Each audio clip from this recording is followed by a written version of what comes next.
You may have seen a vague mention of this on the news a few years ago, or stumbled upon rumors of this internet like I did. I searched for a copy of Lacey Stroff's final post, but I couldn't find the post anywhere. Facebook took it down within a few days, so I have been told most people don't believe this really happened, and the family members and friends who received this post aren't speaking. Well, most of them aren't always, anyways. After contacting many of the 172 people who were Facebook friends with Lacey, I finally found someone who saved the post and is willing to share it with me. Call me a sick bastard if you want, but I feel that people should read this. There's a lesson in this sad tale, and that's why I'm sharing it. The following are the final words of Lacey Stroh. Believe it or not, I leave it for you to decide. You never really know what you're capable of until you're in the thick of it. Whenever or not to rush into a burning building, step in front of the bullet, or even take on an armed assailant isn't something you would decide to do. No, just do it or don't you do it. There are often times to weigh the pros and cons. Public opinion will decide whether it's brave or stupid based on the outcome. I prefer to believe that most people are cowards, or to put it in a better way, realistic. Self-preservation is deeply embedded in our instincts, is it not? I feel this way because I'm a coward, and the worst kind. I received another person that could survive. Hold your judgment until the end of my story.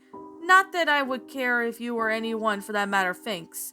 No, I'm not telling the story again or to gain sympathy, or to alleviate my guilt. I'm just tired of holding it in. I'm fatigued by all the people who would think I'm so strong. I'm just so sick and tired of people thinking I was the lucky one for surviving. I'm not the lucky one, for those who have perished here are. This isn't a story about some cannibalism or some sort of survival situation. God, if it had gone down like that, I think I could have lived with it. People have been looking at me, knowing that I consumed human flesh. Yes, I could almost certainly handle that. It's so much better than what I had did to my best friend. Most of you know Sydney, and I have been inseparable since a very young age. We were close as sisters. We did everything together. Hell, we married brothers, so we're going to be each other's side for the rest of our entire lives. That was until Jerry brought up the stupid boat. If we just stayed on land and had barbecues, camped out and gone to concerts, or done a million other things with our free time, Sydney, Mike, and Jerry would still be alive. I wouldn't be babysitting in my room with the noose hanging over my ceiling. Oh, and don't bother to call 911 or try to reach me on the phone. It would be too late when my story is done. I'm going to press enter and then do the old gag and dangle. You know, that kind of funny. Y'all thinking I'm some sort of hero. I'm a survivor, right? Well, I faced the unsurmountable odds and I have preserved. It's time for you all to know the truth. I'm a murderer, and my weapon of choice was deception. Where Sydney and I were on a adrift at sea. We just had both lost our husbands, and we're both now certainly going to die as well. We only had a few days of food, a flare gun with only one shot, and a desaliner. Looking back at it all, I think I decided almost immediately that she had to go. My plans were formulated again during our first night in the life raft, and once entire had a shock of warmth off, and then I put it into action. Our food wasn't going to last long, and I didn't know how much water desaliner could clean all a day. I just knew it. It would go a lot further if she was gone. Well, she was found on me on the last life raft and when I was rescued. How did I kill her? Maybe if I wasn't so racked with guilt, if I just had whacked her with my oar and let her down. It's awful enough, but what I did was far worse. What I did was evil. We were both so distraught in grief. Jerry and Mike went under the boat when it did, and never resurfaced. Jerry deployed the rife raft, and Mike gathered what supplies he could grab, but neither of them made it off the boat. Mike went down to hold more supplies and never returned. Jerry went to see what's taken him so long, and suddenly by the sea just swallowed the boat, and there was a moment, and all of what's left were some debris and bubbling froth where the boat had been. Some of you might say that it just doesn't work like that, but that's how it happened. It was there, and when it wasn't, I'll admit my hands were full of keeping Sydney calm, and it had been a slice and lime for our drinks, and when we hit something, I guess. It happened far too fast to really know what stopped the boat, but it was made immediately clear that the boat was sinking.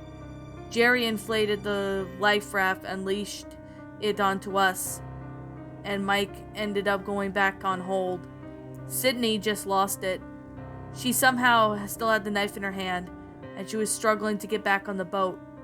I was so worried that she'd puncture our only chance at survival. If she had just used the knife on her then, she wouldn't have to suffer like she did.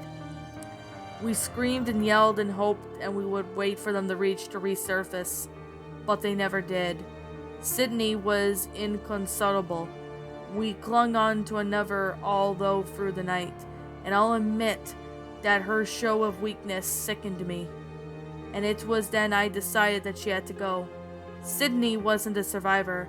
She didn't have what it takes, and I wasn't going to let her pull me down with her. I decided that then and there at her ignorance. That blind trust I was going to get rid of her. I supported Jerry when he first talked about learning to sail, and I was there for the research. All the classes, and the two became pretty competent sailors. When we just didn't have the experience, I had to search online and found out about our destination. Jerry thought it was just a waste of money, but one of the speculators for allowing him to get a sailboat in the first place, as we did the latest best in our survival equipment. Sydney didn't even know how to use the desalinator, and it was up to me. And it was how I did it. Oh, she complained about the water tasting so salty, but I assured her that the salt had been drawn out of it. I pretended that my ration tasted awful as well. She never once considered that I was her best friend.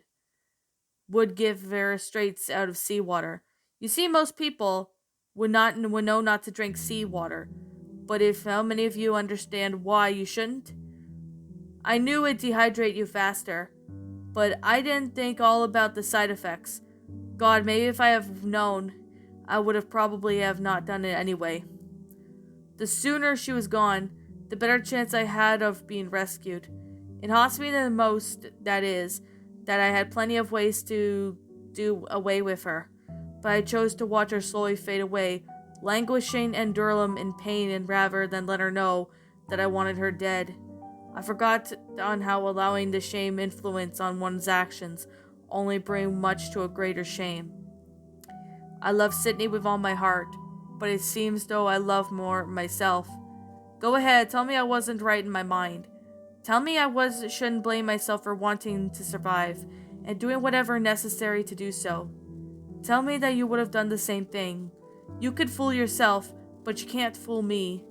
Besides, none of you really believed on any of it. I am evil, and if I had to do it all over again, I know I would. I'd feed her the poison day after, and console her with overwhelmingly positive stories about people who survived much worse scenarios than ours. I even told her on the last day alive that I even saw a ship in the distance, and we were saved. I don't even know why I lied, but she was far too gone to understand, I even said, or even to care. Her last words were then garbled and incomprehensible. I'm sorry, Sydney. I love you. You're my sister. I never put much thought into the afterlife, but it was so real. I have to find you. I need to tell you how much I love you, and I will never leave your side again. You have to be out there somewhere. You just have to. I'm coming for you, Sydney. I'm so sorry. I'm so very sorry. Lacey Stroh's final words haunt me. We may be social animals, but our minds were solitary creatures, armed with razor-sharp insects that only care about preservation of self. Ask yourself what you would have done in her position. If you're really honest with yourself, maybe I won't be the only one that doesn't sleep well anymore. And that, my little pretties, was the final words of Lacey Stroh, a creepypasta written by Kolpik. My final thoughts on this story? Uh, Pretty good pasta, actually. Like, I really do like this story a lot, especially with the fact that it captures a lot of the opportunity of, about this Lacey Stroh character, and her name is this Sydney character. I have a feeling that maybe this was about a best friend who, murdered her friend over getting stranded, and, this person's feeling guilty and stuff, or something like that. I mean, I'm not gonna lie, it's a pretty good story. I remember Spirit Voices narrated this story as well as The Dark Outsider, Slaughterhouse Stories, but oh, excuse me, pardon me about that, but I also remember Seabass actually narrated this story about a few weeks ago. So I decided to take a look at this story, and it's a pretty well made story. I'm not gonna lie, it's a pretty good, well made creepypasta for what this story is. It does have a really good concept for what this story really was, as well as the good concept, the good grammar. I mean, it's pretty well made. I'm not denying that one bit. It's a really good, interesting story. And I have to say, I really do find that this story actually has a pretty good concept for, what this story really is. And yeah, I actually gonna say it's a pretty good story. So I really would have to say, the sailboat, life raft, desalinator weren't really actually focal points of the story, but it's still a pretty good though for what this one really is. I mean, another thing I would have to say is that it's pretty interesting for how the story really was. So, yeah. Now, another thing I would have to say is that this story does maybe need a little bit more, maybe just expand a little bit more on, why why this Lacey Stroh person or something killed I don't know. I really don't really know, to be honest. Maybe there's something of this story that I probably don't really know, but other than that, I actually didn't find this story to be bad. I actually found it to be, quite enjoyable. It's a very enjoyable story. It's definitely well made in detail, and I gotta say, it's a pretty good story. So, I mean, the grammar of this story is pretty good, as well as the sentence structuring. Everything about it was just flat out fantastic. Definitely would have to say that it's a damn well made story. I'm not denying that one bit. It's pretty good for how this well made this story really is. I do like the fact that, it has a really good concept, and it's about the fact that it's about two people stranded on the island and one dies while the other one lives. I mean, I've seen, a few creepypastas that involved, soldiers going, and well, not really soldiers, but well, yeah, soldiers when they, one survivor dies and the other one lives or something. I mean, it's a pretty good concept. I mean, this is actually a pretty good original pasta for what this one is. I mean, it's pretty good. I'm not denying that one bit. It's a pretty good creepypasta. So, yeah, I really recommend checking this one out if you haven't, and I gotta say, you will not be disappointed once you've seen this story. So, anyways, I guess with that being said, and with that being the case, I'm gonna say this right now that this is simply my own personal opinion. If you happen to disagree with me, that's fine too. We're all entitled to our own opinions regards to these creepypastas, and this is simply my own personal thoughts. My final rating of this story would have to be a 10 out of 10. it's a good creepypasta. It's well written. There's definitely a lot of time and effort into the story, and I do really think that this story actually has a pretty good concept for this story. So I really wish it does maybe expand a little bit. Maybe just a little bit more to get more background information of this Lacey character that died or something. But hey, I would like to hear what your thoughts are in the comments below. Now, like I'm gonna say right now, that this is just simply my own opinion. I know I already said the rating, but this is just my opinion. If you happen to disagree with me, that's fine too. And as always, what did you guys think about this creepypasta? Did you enjoy it? Did you not? Also, what would you have done personally to help make this story a lot better? Feel free to leave me know what your thoughts are down in the comments below. I'm the Queen of Lions. Thank you so much for watching today's episode. And if you're new to this channel, be sure to like, comment, and subscribe because I make brand new videos every single day. Don't forget to ring the notification bell to when I upload, so that way you guys will not miss an upload. And as always, please roll the outro because I'm out.